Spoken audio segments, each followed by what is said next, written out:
Honda Fit de primeira geração, tá pensando em comprar um carro desse, mas tem dúvida se é um bom carro, se ele vai te atender bem, se a manutenção vai caber no seu orçamento, então vem comigo que nesse vídeo eu vou fazer um levantamento completo de todos os custos envolvendo a compra e a manutenção de um carro desse. Vamos falar aqui de documentação, seguro, cesta de peças completa, lista de equipamentos, parte mecânica, consumo, pontos positivos e negativos, tudo em detalhes. Então se já gostou do tema, não esquece de deixar aquele like no começo do vídeo para fortalecer o canal. Se inscreva se ainda não for inscrito. Eu sou o Paulo Silva e esse é o Bate-Papo Automotivo.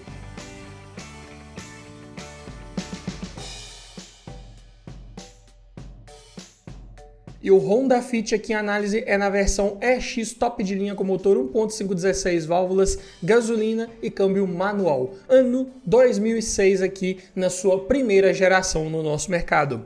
E vamos começar falando dos custos envolvendo a compra de um carro desse. Lembrando que todos os preços que eu disser nesse vídeo foram cotados em novembro de 2024. Começando pelo valor da tabela KBB, que nesse vídeo vai fazer referência ao veículo em bom estado de conservação, com a quilometragem média de 10 mil quilômetros rodados por ano e preço médio de venda particular, está em R$ 28.833. Já a tabela FIP, ligeiramente abaixo desse valor, R$ 28.511. E uma vez adquirindo um carro desse, você vai precisar fazer a transferência de propriedade dele para o seu nome. E a taxa de transferência esse ano está em R$ 258,71. Também vai precisar colocar as placas Mercosul se estiver adquirindo esse carro de um outro município e ele não vier com essas placas instaladas. Em média, aqui na minha região é cobrado em torno de R$ 300. Então, já no ato da compra, considerando aqui o valor da tabela KBB, vamos pegar na pior das hipóteses, você vai desembolsar R$ 29.391,71 para já ter um carro desse na sua garagem com toda a parte burocrática resolvida e esse veículo já no seu nome. Mas vamos falar agora de documentação, começando pelo IPVA, que aqui em Minas é recolhido uma alíquota de 4% sobre o valor da tabela FIP. E sim, para um carro desse, nesse ano modelo, aqui em Minas Gerais ainda paga IPVA. Então fica em R$ 1.140,44. Taxa de licenciamento, valor cobrado esse ano também aqui no meu estado, foi de R$ 39,36. Também temos que falar aqui de um possível seguro, né, caso você queira fazer. Claro que para um carro com bem mais de 10 anos de uso, pode ser complicado de você conseguir uma cotação numa modalidade mais convencional. Então, eu encontrei aqui uma cotação numa modalidade de cooperativa, que fica em 12 parcelas de R$ 175, mais uma taxa de adesão de R$ 149. O que dá um total médio anual de R$ 2.249. Mas lembrando que esse aqui é apenas um valor médio, que pode variar dependendo da sua idade, da empresa que você fizer uma cotação, dentre vários outros fatores. Então, para cada realidade, cada perfil de condutor, esse valor aqui pode ser um pouco maior ou menor. Falando agora de inflação que esse carro teve nos últimos 3 anos, para isso temos que pegar o valor dele de tabela cotada exatos 3 anos atrás, ou seja, em novembro de 2021, esse veículo estava avaliado em R$ 26.071. Diminuindo do valor de tabela atual dividindo por 3, ele teve uma inflação média por ano nos últimos 3 anos de R$ 803,33 ou 3,12% em média por ano. Então é um carro que no acumulado dos últimos 3 anos ele inflacionou quase 10%. E isso é até bem considerável, né? É uma inflação que é condizente com esse momento, esse histórico recente que tivemos aí no nosso mercado de vários veículos subindo de preço, e o Fit aqui nessa faixa de preço sendo um carro bem procurado, também não escapou dessa inflação. Mas não dá para usarmos esse histórico de preços recentes para estimar como que vai estar o preço dele daqui a 3 anos e calcularmos talvez aqui uma possível depreciação. Então vamos somar só o que de fato vai sair do seu bolso todo ano para você manter um carro desse, que é IPVA, licenciamento e um seguro caso você queira fazer. Vai dar um total médio anual de R$ 3.428,80, o que dá por mês R$ 285,73 em média, que você vai ter que separar ali do seu orçamento para ter esse carro com toda a documentação em ordem, um seguro em dia para ele aí e sem passar maiores sustos nas suas finanças. Mas vamos falar agora aqui de manutenção, como que é a cesta de peças de trocas periódicas preventivas de um Honda Fit 1.5 de primeira geração, começando pelo kit de pastilhas de freio dianteiras da Cobrec, ficaram em R$ 120. Já o par de discos de freio dianteiros Fremax, R$ 358. Kit de velas eu encontrei aqui da NGK, as 4 por R$ 163, preços até razoáveis, se tratando de um kit de velas convencionais, aqui não tem composto de iridium, nada disso. Pneus 1756514, medidas bem convencionais para época. Eu encontrei aqui um Continental Power Contact 2 por R$ 1.196, também preço relativamente acessível, se tratando de pneus. Óleo de motor, Especificação Honda aqui para essa época era a viscosidade SAI 10W30 e é um motor que pega 3,6 litros considerando uma troca com filtro. Então eu cotei 4 litros de um óleo genuíno Honda, mineral, que podia usar óleo mineral nessa época aqui nos motores Honda, API SP, viscosidade SAI 10W30. Ficaram em R$ 134 reais. Esses 4 litros aqui eu diria um preço até bem acessível. E é muito importante quando você for olhar um carro desse usado para comprar, verificar como que está o histórico de manutenção para ter certeza que o dono anterior colocou o óleo correto. Não é porque é um motor confiável, resistente, que você pode sair colocando qualquer óleo, não. Se o dono anterior ou os donos anteriores não tiverem tido esse cuidado, muito provavelmente é um motor que pode formar borra, pode causar entupimentos, ter problemas de lubrificação e dar um prejuízo grande aí no futuro. Então, muito cuidado quando for avaliar o histórico de manutenção de um veículo usado. Também é muito importante verificar toda a parte de documentação para ter certeza que esse carro não vai te dar nenhuma dor de cabeça quando você tentar transferi-lo para o seu nome. E também é muito importante verificar toda a parte estrutural para se certificar que esse veículo não passou por nenhuma colisão séria que possa, inclusive, comprometer a sua segurança a bordo.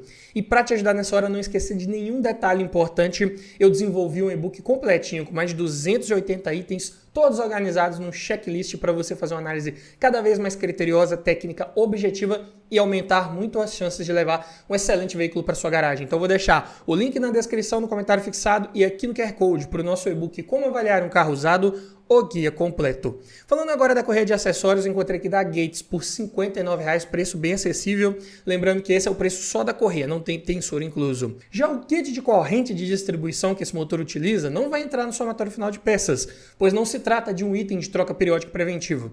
Mas eu vou colocar o valor aqui a título de curiosidade, caso em uma rara eventualidade seja necessária a sua substituição. Aqui eu encontrei um kit original, né, vamos dizer assim, original kit, a marca aqui, por R$ 470 reais, composto por uma corrente, uma polia, 2 guias e um tensor. É um kit de corrente bem barato, relativamente falando, comparado com vários outros motores que usam esse sistema de sincronismo e, caso seja necessário, não vai te dar um gasto tão elevado assim. Claro que vai ter a mão de obra também no meio, mas com relação a peças, tá um preço até razoável. Filtros eu encontrei todos da AMAN, começando pelo filtro de ar do motor, R$ 58 reais. Filtro de óleo, R$ 33, filtro de combustível, R$ 24 reais e o filtro do ar-condicionado, R$ 53.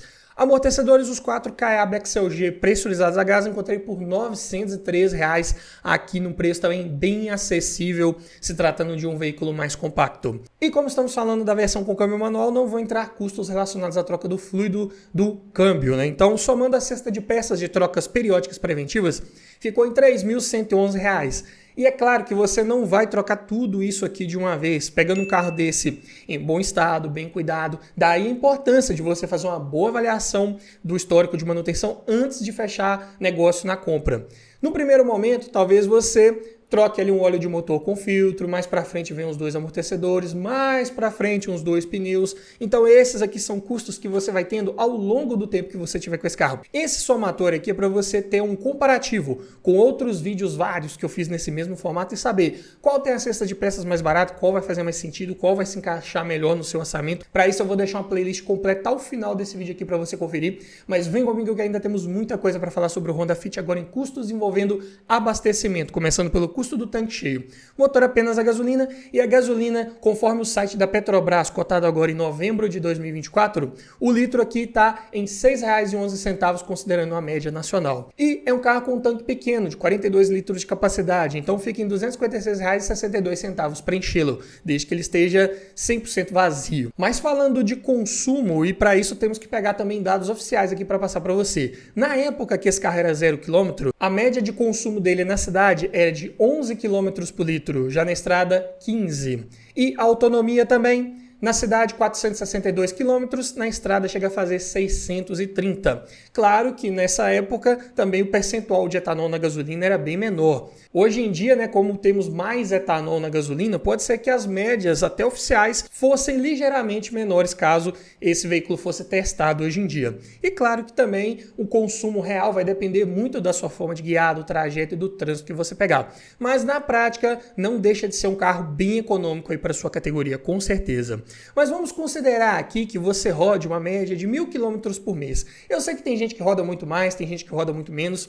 Então, para a gente calcular mais ou menos quanto você gastaria por mês com combustível, vamos partir dessa média, dessa ideia aqui. E também temos que considerar que você não vai rodar todo o tempo só em cidade ou todo o tempo só em estrada. Vamos imaginar que você rode 50% cidade, 50% estrada. Então, pegando a média aqui dos dois consumos, né, na cidade e estrada, dividindo por 2, né, temos aqui um consumo médio global do tanque de 13 km por litro. Para rodar 1.000 km no mês, você gastaria então R$470. Diluindo esse custo aqui no valor do quilômetro rodado, esse carro daria um custo de 47 centavos a cada quilômetro. É um custo relativamente barato, considerando vários outros veículos que eu já fiz esse mesmo cálculo, essa mesma análise.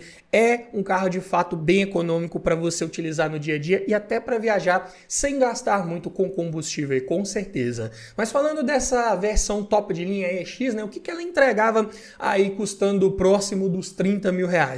Direção elétrica com ajuste de altura, vidro elétrico nas 4 portas, travas e retrovisores elétricos, alarme, rodas de liga leve, ar-condicionado, duplo airbag frontal, freios ABS e o CD Player, tudo de fábrica, sem nenhum item opcional aqui, tudo o que tinha disponível para o Fit nesse ano modelo, você encontrava nessa versão EX. Então, para a época, é um carro até bem completinho. Senti falta aqui de um computador de bordo, de um ajuste de profundidade da coluna de direção, mas são itens que não eram tão populares assim na época. Então ainda dá para passar, ainda mais se tratando de um veículo mais compacto, mas no básico aqui, no que ele se propõe, né, nos itens principais de tecnologia embarcada, de conforto, comodidade, conveniência a bordo, o Fit não faz feio. Mas falando agora de conjunto mecânico, ponto de dúvida de quem está querendo pegar um carro desse, aqui ele vem equipado com o motor da linha L15A, também mais conhecido como VTEC 1.5, porque ele vem com variador de fase ali para as válvulas de admissão. É um motor de comando de válvulas simples no cabeçote, sincronizado por corrente, como já falamos, então a manutenção a menos para você se preocupar.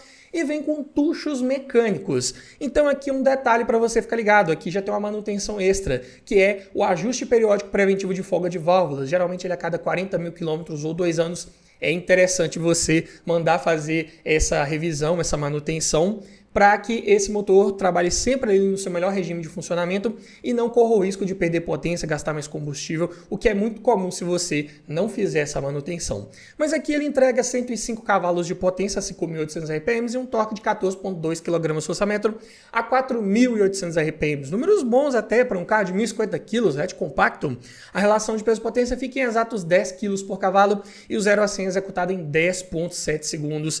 Aqui, muito bom, é um carro que tem boa agilidade tanto em cidade quanto na estrada, até porque ele vem com um câmbio manual de 5 marchas, de bons engates, justos, precisos, bem prazeroso de utilizar aí, e é um carro que é bem ágil ali para você utilizar no dia a dia, sem sombra de dúvidas. Suspensão simples McPherson na dianteira, eixo de torção na traseira, custos de manutenção tanto corretivas quanto preventivas bem acessíveis, em vários exemplos aqui, como vimos, por exemplo, em amortecedores, né? Preços bem razoáveis, assim como o sistema de freios, a discos ventilados na dianteira e a tambor na traseira. A direção é de assistência elétrica, rouba menos potência do conjunto mecânico, o que é muito bom, e de quebra ela varia o seu peso de acordo com a velocidade. Então quando você está ali dentro de cidade, precisa fazer uma manobra, estacionar, ela fica bem leve para te dar conforto.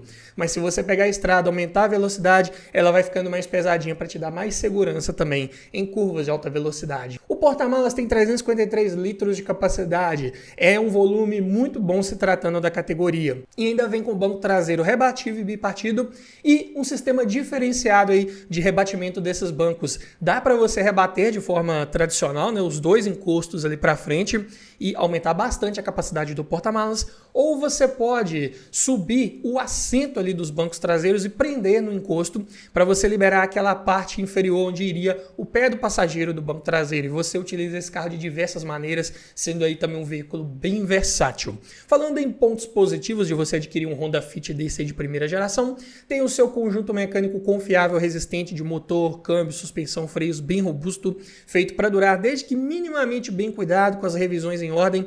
Não é um carro que incomoda, falando aqui mecanicamente. O desempenho é bom, assim como o consumo de combustível, é um carro de fato bem econômico, boa qualidade do acabamento interno, tanto ali em painel, forro de porta, o tecido dos bancos também tem uma boa qualidade, os bancos em si são até bem confortáveis, também é um carro de bom espaço interno para quem vai no banco traseiro, um espaço maior que muito hatch de época, né? Tava num degrau acima de um Gol, de um Palio, ou até mesmo de um Celta, um Corsa de época. O Fit te entrega um pouco mais aí, tanto em espaço no banco traseiro quanto em capacidade de porta-malas também. Além disso, o assoalho traseiro ele é mais raso, ele é quase plano. Então você ainda oferece um conforto a mais, principalmente para quem vai ali no meio do banco de trás. Além disso, é um carro que ainda entrega boa estabilidade ao fazer curvas, é uma suspensão bem justinha, bem na mão.